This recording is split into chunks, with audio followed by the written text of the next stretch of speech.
Alright everybody, Logan Alec here. So in this video I'm going to be going over yet another bill. This bill is not stimulus related, but I felt that it's an important bill that we should talk about here on the channel. What is this bill? This bill is called the Police Training and Independent Review Act. It was introduced by Senator Tammy Duckworth of Illinois.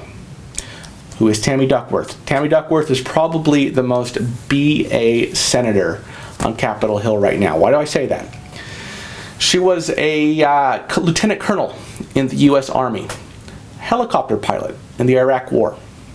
During the war, she lost both of her legs, as well as some of the functionality and one of her arms. Okay, so here we have a war veteran, war hero, double amputee, a very courageous individual. Okay, and she has proposed this bill, the Police Training and Independent Review Act. She actually proposed it a few years ago.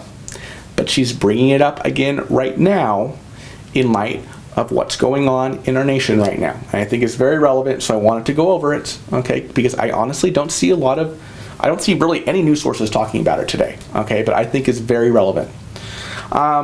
So first of all, I'm going to show you a clip of what Tammy Duckworth said on the Senate floor today, and then I'm going to dig into her bill, okay? So here's what she said on the Senate floor today about her bill.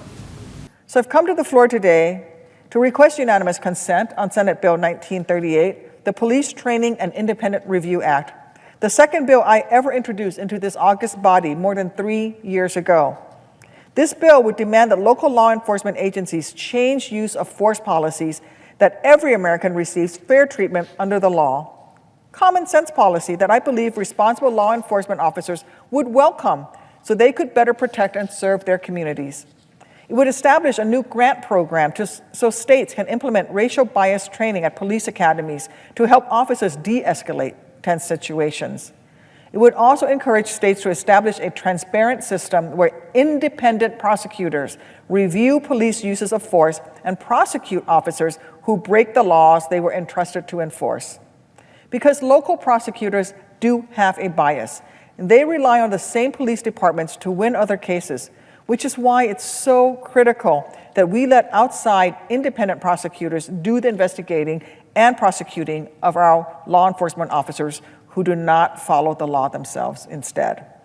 For me, it comes down to this. We cannot let ourselves accept that in the United States of America, in the year 2020, black men are still being publicly executed without judge or jury. For about 9 minutes last Monday, somebody's son, somebody's father, was forced to know he was dying, forced to beg for his life until he couldn't beg anymore. George Floyd cannot breathe anymore.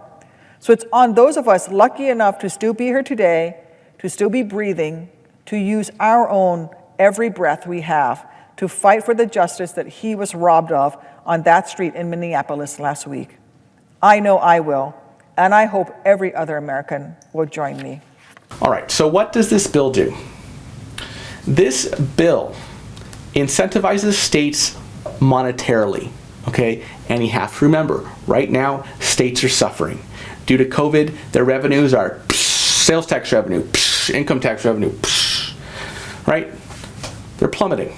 They need money, right? That's why the Democrats are talking about, additional funding for state and local governments. So this bill, what this bill would do, it would give grants, federal money from Uncle Sam grants to states who agree to engage in certain practices, the purpose of which is to make their police departments do better. Okay? What do I mean? What do I mean by this? All right, so there are two requirements to get these grants. I'm going to tell you what both of them are right now, and then I'm going to go into detail about them. First requirement to get a grant would be for a state, if the state wants a grant, they would have to enact laws requiring the independent investigation and prosecution of the use of deadly force by law enforcement officers. Okay. Also, states would need to implement fair and impartial police training for all police officers in that state. Okay, so let's go over these two requirements. The first requirement: independent investigation and prosecution of deadly force. So in order for a state to get this sweet, sweet federal money, And we don't know exactly how much it is, right? That's not stated in the bill, right? But I imagine it's a lot. So in order for a state to get this sweet federal money, they would have to have laws in place that would ensure that whenever a police officer is charged with the crime involving the use of deadly force, and that deadly force resulted in the death or injury of somebody else, the state would have to make sure that whenever this happens, the law enforcement officer, the police officer, is not prosecuted by the local DA. Okay? Why? Well, because sometimes police officers are the DA's best friend. When the DA brings a case against someone who's been charged with a crime, who's typically the star witness, right? Oftentimes, it's the cop, right? Oftentimes. You know, oftentimes there are other witnesses as well, but typically the police officers or police officers involved will be witnesses for the prosecution, for the DA. So there's naturally, there is some rapport, perhaps some pre-existing relationships between certain police officers and the district attorney, the lawyers in the district attorney's office who is prosecuting them. Conflict of interest, potentially, right? So what this bill proposes is that, look, these cops who commit these crimes involving the use of deadly force, we're not going to let the local DA prosecute them anymore. They would have to be, the investigation and prosecution would have to be done in another way. And what would that mean? Well, the bill gives some options.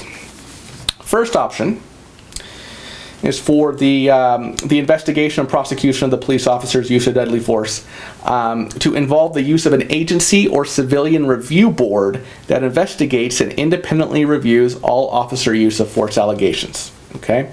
Doesn't really expand on what this would look like, but it is somehow a third-party review of the investigation of the officer's use of force. That one's a bit vague. The next way, or the next option that states would have, would be for the Attorney General of the state, him or herself, in which the crime was committed, to conduct the criminal investigation and prosecution. This is what's happening right now in Minnesota with respect to the killing of George Floyd. The Minnesota Attorney General himself is on the case. This is not typical. Okay. Typically, the state attorney general is attending to other matters, right? And the local county DAs are handling, criminal prosecutions, right? But here's one option. But obviously, usually, state attorney generals do not have the time to involve themselves in specific matters of local prosecution, right? But here's an option. Next option. The attorney general could appoint a special prosecutor, right, and oversee a special prosecutor to conduct the investigation and prosecution on behalf of the Attorney General, right? That would probably be more common if this passes, right? Next option would be for law enforcement agencies to agree with other law enforcement agencies. It doesn't say which law enforcement agencies. It doesn't say a federal law enforcement agency or just another on the county over or something. It doesn't say. But it's basically saying, okay, instead of, the police being basically policed and investigated by potentially his buddies, right, his comrades in the police force, the investigation would be undertaken, the criminal investigation would be undertaken by another law enforcement agency, okay, that theoretically would not have ties to that, the officer being charged, other than, right, they're both cops, okay? There might be some camaraderie there just right off the bat. And then, of course, this other law enforcement agency would file a report with the Attorney General, right, regarding whether the use of deadly force was appropriate and whether any action should be taken by the Attorney General. Last option is to use an independent prosecutor. That's a very vague phrase. The requirements for this independent prosecutor would be that the independent prosecutor does not live or work in the same county as the county in which the alleged crime was committed, and the independent prosecutor would not be involved in the prosecution in the ordinary course of that prosecutor's duty. So, as you can tell, this is not perfect, okay? Especially that fourth option there, where they can just, another law enforcement agency can conduct the criminal investigation. Well, it would not be unheard of, right, for the law enforcement agency in County A to kind of be buddy-buddy with the law enforcement agency in County B, okay? Also, a lot of these options have to do with the Attorney General, okay? If there's corruption at the Attorney General level or something like that, or Attorney General, has relationships with certain county DA departments, Office of the DA, that could obviously create some kind of a conflict. So, this legislation, this proposed legislation, like any legislation, is not perfect. But I think it's a start to talking about this issue, okay? Now, what is the other aspect here? What is the other hoop that a state would jump through to get a federal grant? The other aspect is they would have to implement fair and impartial police training for law enforcement officers. So what would this look like? So this would look like an initial 8 hours of training, okay, initially, and then at least 4 hours of training every year. And what would this training be about? Well, it would be about anti-bias training on implicit and explicit bias on the basis of race, religion, ethnicity, national origin, gender, sexual orientation, gender identity, and disability. The training would involve cultural diversity, as well as police interaction with individuals with mental illness or behavioral, mental, or physical disabilities. Training on crisis intervention, de-escalation tactics. I mean, we can see that so many police departments across the country seem to have no awareness of de-escalation tactics. Scenario-based training, and a requirement that officers demonstrate proficiency in the subjects of the training through scenario-based tests. The state must certify to the Attorney General of the United States that these training sessions have been completed. There's other various provisions in the bill having to do with compliance and making sure that the state is actually reporting correctly. I'm not going to get into all that, and auditing and things like that. But basically it's saying, look, cops got to be trained in these things. And what will this training do, right? Can you really change someone's biases and someone's racism and someone's disposition and the upbringing they've had since they were very young with an 8-hour training session initially and a 4-hour session every year? I don't think so. I really don't. I think it takes more than that. But look, at least this is part of the conversation today on the Senate floor. We know on the 16th of this month they will be talking a lot about policing and race and those issues. So I will be keeping an eye on these issues as well as the stimulus. So yeah, let me know your thoughts on this bill, Police Training Independent Review Act, and I will definitely be keeping my eye on it. All right, thank you so much for watching.